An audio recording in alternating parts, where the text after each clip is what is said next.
పొద్దున్నే ఫ్రెష్గా తాజాగా లేవాలనుకుంటాం. కొత్త ఉత్సాహంతో ఉల్లాసంగా రోజంతా గడపాలని కోరుకుంటాం. కానీ లేవగానే ఒళ్ళంతా నీరసం ఆవహించేస్తూ ఉంటే ఎందుకు తెల్లారిందా అని ఉసూరుమనిపిస్తూ ఉంటుంది.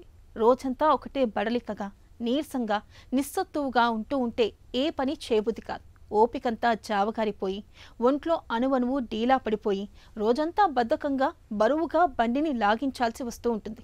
మనలో కొంతమందికి నీరసం, నిస్సత్తువ అనేది పెద్ద సమస్యగా మారుతూ ఉంటుంది.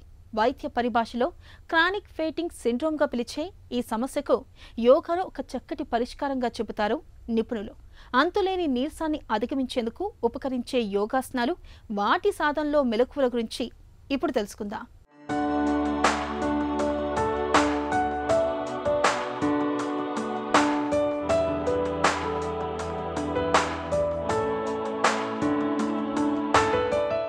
ఈనాటి కార్యక్రమంలో ఒక ముఖ్యమైనటువంటి అంశం గురించి తెలుసుకోబోతున్నాం. CFS, chronic fatigue syndrome.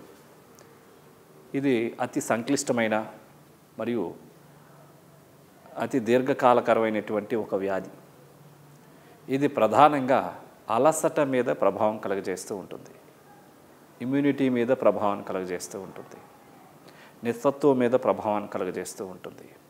ఈ వ్యాధి సోకినటువంటి వారు సాధారణంగా తొందరగా అలసిపోవడం, తొందరగా అలసటకు గురవడం, ఎంత విశ్రాంతి తీసుకున్నా ఆ విశ్రాంతి స్థితిలో అలసట తీరకపోవడం, నిరుత్సాహంతో ఉండడం, నిస్సత్తువతో ఉండడం, నిస్పృహతో ఉండడం, మానసిక సంఘర్షణతో ఉండడం, ఇమ్యూనిటీ పవర్ తగ్గిపోవడం, పనిని సమర్థవంతంగా చేయలేకపోవడం,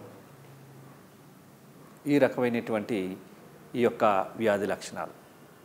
ఇది సాధారణంగా 30 నుంచి 50 ఏళ్ల వయసులో ఇది బాధిస్తుందని తెలుస్తుంది.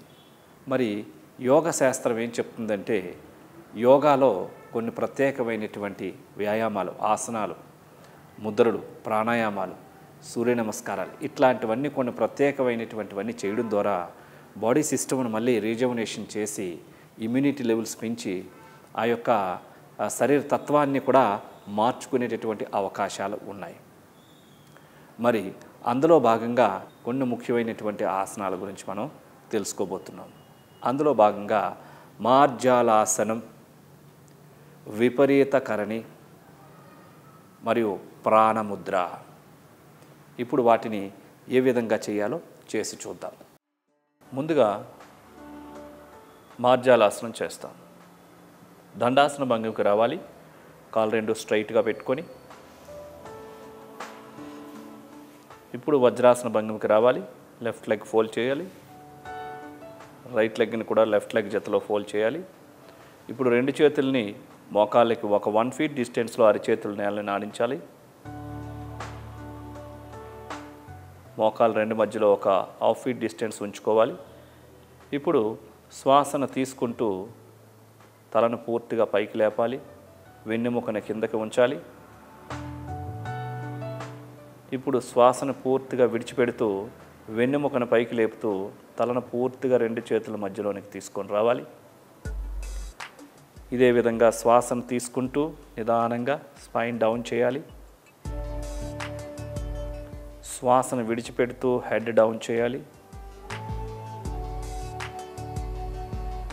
శ్వాసను తీసుకుంటూ హెడ్ రేజ్ చేయాలి, స్పైన్ డౌన్ చేయాలి. శ్వాసను విడిచిపెడుతూ వెన్నెముకను పైకి లేపుతూ తలను ముందుకి ఉంచుకోవాలి. ఇప్పుడు శ్వాసను తీసుకుంటూ వెన్నెముకను కిందకు దించుతూ హెడ్ని రేజ్ చేయాలి. ఇప్పుడు నార్మల్ స్థితికి రావాలి. ఇప్పుడు మీ యొక్క లెఫ్ట్ హ్యాండ్ని స్ట్రైట్గా రేజ్ చేయండి. ఇప్పుడు రైట్ లెగ్ని కూడా రేజ్ చేయండి. బ్యాలెన్స్ చూసుకుంటూ ఉండండి.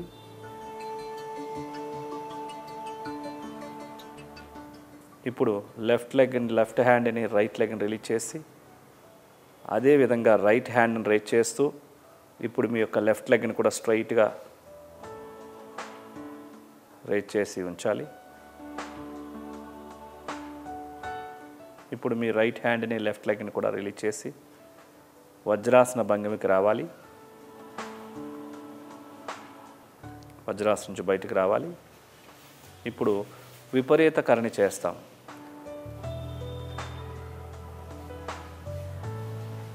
శవాసన భంగిమకి రావాలి.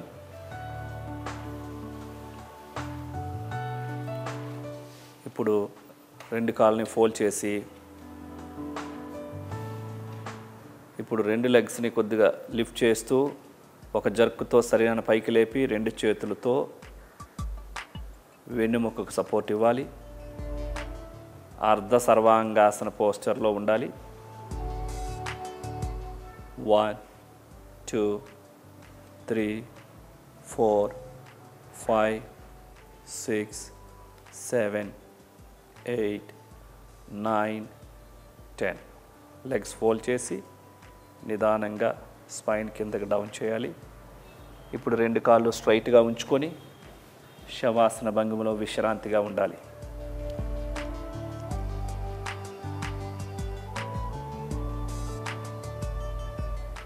ఇప్పుడు లెఫ్ట్ సైడ్ తిరిగి లేచి కూర్చోవాలి. పద్మాసన భంగిమకి రావాలి. సుఖాసనంలో ప్రాణముద్ర, అరిచేతులు ఆకాశం వైపు చూస్తున్న విధంగా ఉంటాయి. బొటన వ్రేలికి చిటికిన వ్రేలు, ఉంగరపు వేలు చివర్లో మాత్రమే టచ్ చేయాలి. ఇండెక్స్ ఫింగర్, మిడిల్ ఫింగర్ స్ట్రైట్గా ఉండాలి. బ్యాక్ స్ట్రైట్గా ఉండాలి. షోల్డర్స్ రిలాక్స్గా ఉండాలి. ఫేస్ రిలాక్స్గా ఉండాలి. కళ్ళు మూసుకోవాలి. నిదానంగా శ్వాసను తీసుకుంటూ పూరక, కుంభక, రేచక, శూన్యక నియమాలు, నిష్పత్తులను పాటిస్తూ ప్రాణాయామం చేయాలి.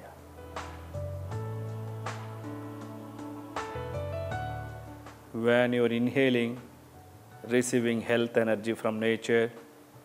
When you are exhaling, remove your diseased energy.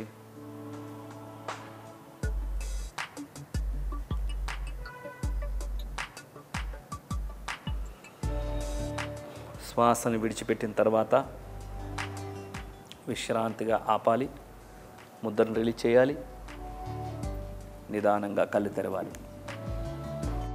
చూశారు కదండి, ఈ రకమైనటువంటి కొన్ని ప్రత్యేకమైనటువంటి ఆసనాలు, కొన్ని ప్రాణాయామాలు చేయడం ద్వారా మరలా మన బాడీ యొక్క ఇమ్యూనిటీ ఫుల్గా పెరిగి, రోగనిరోధక శక్తి బాగా పెరిగి, ఎటువంటి రోగాన్నైనా సరే నయం చేసుకోగలిగినటువంటి శక్తి శరీరం తనంతట తాను పెంపొందించుకోవడంలో యోగ విద్య, యోగ సాధన అన్నది ఎంతగానో ప్రభావం కలుగజేస్తుందని చెప్పవచ్చు. అంతులేని నీరసాన్ని అధిగమించేందుకు ఉపకరించే యోగాసనాలు, వాటి సాధనలో మెలకువల గురించి తెలుసుకున్నాం కదా.